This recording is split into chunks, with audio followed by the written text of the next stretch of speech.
High, আমি সুলগ্না। আমি দিল্লিতে থাকি। আজকে তো আবার শুভ পঞ্চমী, তাই তোমাদের সবাইকে শুভ পঞ্চমী জানাচ্ছি। কিন্তু দিল্লিতে আমার পঞ্চমী, ষষ্ঠী, সপ্তমী সবই নর্মাল লাগে যেন।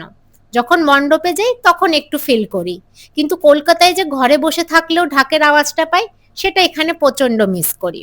আকাশ দেখলে কেউ বলতে পারবে না দিল্লি না কলকাতা, কারণ সব আকাশই শরৎকালের আকাশ। আজকে আবার অফিসও যেতে হবে, তাই অফিসের জন্য একটু সাদা সাদা করে চিড়ের পোলাও বানাচ্ছি। আর আজকে তোমাদের একটা কথা বলি, অক্টোবর চলে এলো, কিন্তু দিল্লিতে এত গরম, সেটা তোমরা রোদ দেখলেই বুঝতে পারবে। অফিসে পৌঁছেই এক গ্লাস জল না খেলে মনে হয় গলাটা শুকিয়েই মরে যাবে মানুষ। তাই জল খেলাম, তারপরে এক কাপ কফি নিয়ে বসে পড়লাম আড্ডা মারতে। এই করতে করতে ব্রেকফাস্টের টাইম হয়ে গেল, অ্যান্ড দেন ব্রেকফাস্ট করলাম avocado salad. That's it, tata bye.